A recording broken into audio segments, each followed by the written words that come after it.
Добар ден, драги пријатели, добре дојдовте во најновава епизода, продолжение на вчерашната епизода. Зборувавме за вегетаријанство и веганство и затоа што не успеавме, и двајцата сме зборелести со Ива, затоа што не успеавме да одговориме на сите прашања, имаме уште неколку на кои што сакаме да одговориме. Ива ќе ти одземав и тебе малку поише време за да одговориме, али у секој случај мислам дека добивате супер поенти и мислам дека добивате одлична вредност и можеби некој од вас кој што не гледа и не следи ќе добие инспирација кој што кажав и вчера.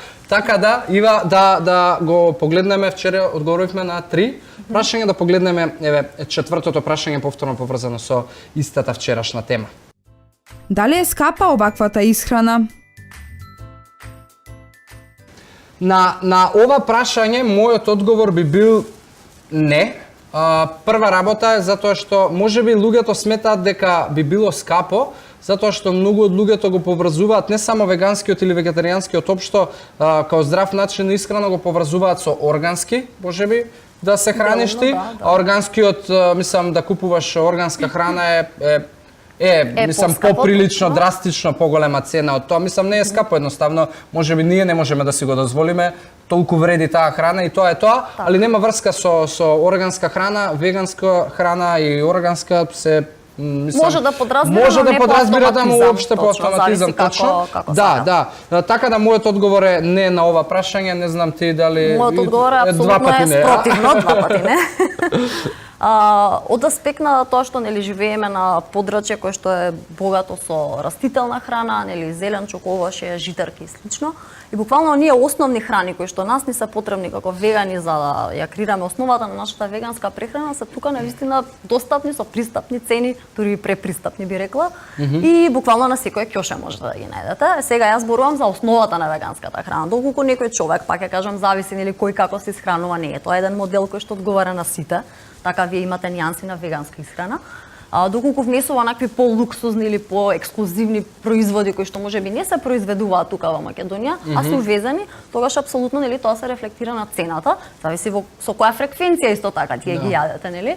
Тогаш може да се, меѓутоа во однос на онаа основна веганска исхрана, не знам, графче, се што е богато, пребогато со нутриенти, ама ребра фала, види. Апсолутно не. Не, знаеш, исто... Е многу ефтино дури зашто да имате, значи, јас, например, бележам во години дека јас зашто да осетив, воопшто кога го сменив начинот на исхрана, за не поврзан со веганство и вегетаријанство, затоа што си поорганизиран, подобро ги планираш работите, а кога ги планираш секогаш излегуваат подобро, можеби ова со скапо и ефтино е поврзано затоа што многу од луѓето можеби немаат идеја. И као сега тоа што не сум го правил до сега, и можеби затоа им прави во глава таков мит и дилема. Вратете се на македонските јадења, да кажам, македонската кујна која што апсолутно целосно може да се веганизира. Само што правите некои мали замени и јадете нели македонска традиционална кујна која што нели е ефтина, да речеме. Фокусирате се значи на тоа и имате ќе живеете и поевтино, ќе бележите заштеда во следново прашање, ако не се лажеме, токму беше поврзано со тоа околу што да се јаде, ајде да го погледнеме. Дали е тешко и ограничувачки да се храни човек на оваков начин? Што воопшто многу работи вајда, искрено пак јас не сум доволно најупатен у оваа тема, али оние штик проби што сум ги правел можеби со веганство и вегетаријанство, проблемот ми бил првите 2 недели, кога знаеш си живеел у некој шаблон и навика да јадеш одреден тип на храна, па сега наеднаш го нема тоа, па што да јадеш и си уплашен, али види и на крај крајeva, луѓе, секој од нас без разлика како се храни вегански, вегетаријански, дали стандардно се храни и не отфрла ништо од исхраната и така натаму, секој од нас има можеби 10 типови на јадења кои што ги врти константно. Не е дека некој па посебно експериментира и со месо, се знае, беве и у кафана кога се оди, стек, вешалица, тоа се 3-4 да бидеме реални. И да има, као си, па шо знам дали ова не ми е пробано, ајде да не експериментирам, да не останам гладен, најке си го јадам истово.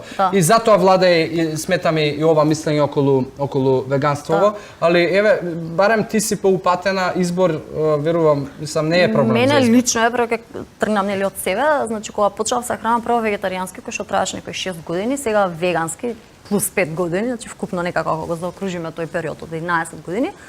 Кога изфрлив животински производи, буквално креативноста ми се подотвори. Односно, вие кога користите животински производи, креирате еден оброк кој што тој животински производ е некако центар на вашата чинија, еве да кажеме.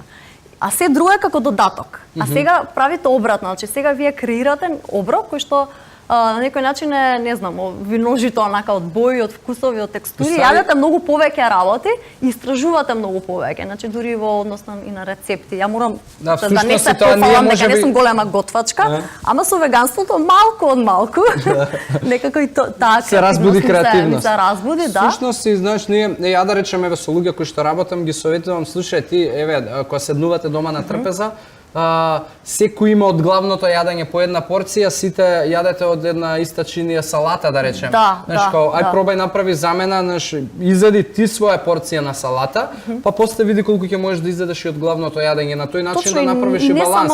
Сега веганството те можеби те приморува да почнеш така тоа да го правиш. И би рекла дека малку психолошки, односно мајндсет, значи вие кога менувате навика, веќе психолошки се условувате дека нели нешто следно ќе се случи и вие треба да правите нешто по други нели дадени принципи кои што пред кои нели тоест по кои не сте го правеле тоа претходно и прилагодување, значи прилагодување е потоа наоѓате начини како тоа да го направите, меѓутоа растителната храна е богата и со мириси, со вкуси, со бои, со текстури, значи многу. Дали ќе ме најаде, исто има едно прашање кое што барам и ако зборуваме од нутритивен аспект, меѓутоа и од аспект на задоволување на забележано дека многу мислам телото не троши толку многу енергија и време за обработка на храна. Точно и исто ви дава извините, прекинав, меѓутоа ти дава исто повод, односно ти дава можност да јадеш почесто и повеќе да кажеме. Нели внесуваш на некој начин како. Значи супер, може да се. Да, тоа е случајот со мене. Океј, ајде да мислам дека последно имам уште едно прашање да го видиме, да го одговориме и да завршиме. Можат ли спортисти да бидат вегани и вегетаријанци?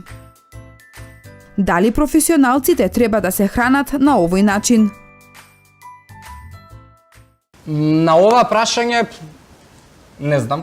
Мислам дека е возможно, али ја не познавам.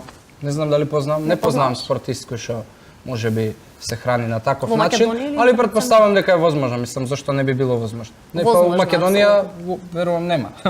Па има, да, сега не е нели толку да кажеме како голема бројка па да е забележително, меѓутоа има, да. И возможно е, пак ќе се вратиме нели на позицијата на Американската академија за нутриционизам и диететика, дека е подобна да, и мене ми прави логика дека е возможно. Професионални спортисти, значи. Да. Види, мислам, на крај на денот, уствари, што е најважно, телото знае дали добило нутритивна вредност која што му е потребна. Точно, да. И калориска вредност. А ти од каде ќе ја црпиш таа нутритивна и калориска вредност, телото не знае, слушај, не ми даде од телешко месо. Нутриенти или било што. Него го интересира да има доволно аминокиселини, да има доволно микро, макронутриенти, буквално се така да за мен. Не знам, ама знам дека е возможно. Апсолутно е возможно и нели сега да не биде дека цитираме само позиции медицински од институции, него да го преведеме тоа некако на попрактично ниво, значи во светот е огромен, односно и растечки бројот на спортист? Па има, например, Карл Луис во своите вегански денови ги постигна своите рекорди, да кажеме. Исто, не знам, Венус Вилијамс, Новак Џоковиќ, има многу. Шо прави? Трчаш, атлетичар. Не го знам. Да, има многу, значи има ултрамаратонци, атлетичари професионални, бодибилдери, всушност и човекот кој што го држи рекордот во кревање тежина и носење тежина, стронгмен, да, така што ги викаат, е веган и тој 3 години поред си го руши сопствениот рекорд. Имаше некои 555 килограми крената тежина и носено. Многу ултрамаратонци, значи во секој аспект на спортовите, односно секој нели вид на спорт. И сега веќе се забележува видлива тенденција на тоа дека спортистите се повеќе го усвојуваат овој начин исхрана и дека бележат многу поголеми резултати, а најмногу го препорачуваат за оној период што го велат на рекавери, на закрепување после тренинзи, после нели. Па пошто е голем брз напор. растителните, мислам, растенијата побрзо ќе дојдат до мускул, побрзо ќе се обработат. И не само вајде, тоа, поради сега тоа. науката веќе станува и појасна во однос на преференца на растителните протеини над животинските протеини. Не Да. само на здравје Али- такво од аспект на, не знам, долговечност, болести, туку и во однос на енергија, на подхранување на организмот едноставно, тоест на хранување на Да, организмот. али види, тоа е, знаеш, тоа е голема дебата што ако се опфатиме сега ќе Да, тоа знаеш, треба ќе има посебна- доста, посебни мислам, и пет многу емисии. луѓе кои што не се служуваат со тоа и тоа е супер. Затоа секој од вас треба да се одлучи можеби кој е за него најдобриот начин, пошто на крај на Точно, денот меѓутоа, треба ја да си го слушам телото и треба Така, да можеби така. да пробам да видам дали нешто ми одговара, ако е окей да Да, да продолжам. пробате, На дајте крај шанса, крајва, да. меѓутоа исто така информирајте се на вистина од релевантни извори, затоа што сериозна наука стои на тоа и тоа се луѓе кои што ги истражувале со години, нели, слични, доаѓа од, како да кажеме, од наука која што е нели верифицирана и тоа држи нели нешто во животот. Точно. Така Епа што супер, тоа. Ива, фала ти многу што посвети еве 2 епизоди да направиме, одговоривме Фала на ти супер тебе, прашања. Да, темава е широка, опсежна. Широка е, да, така да ако имате можеби некои повеќе прашања поврзани со оваа тема, најдете ја Ива Апостолска на Ива Апостолска Facebook. на Facebook, може да најдете, контактирајте. Да, слободно прашувајте, ја така исто дојдов до Ива, си ја испрашав, си ја контактирав. Фала што дојде до мене, фала за соработка. Нема зашто. Вас, дечки, ви оставам во здрави животни навики. Се гледаме во наредната епизода и фала ви за интеракцијата, фала ви што не следите. Имајте си убав ден. Чао, чао.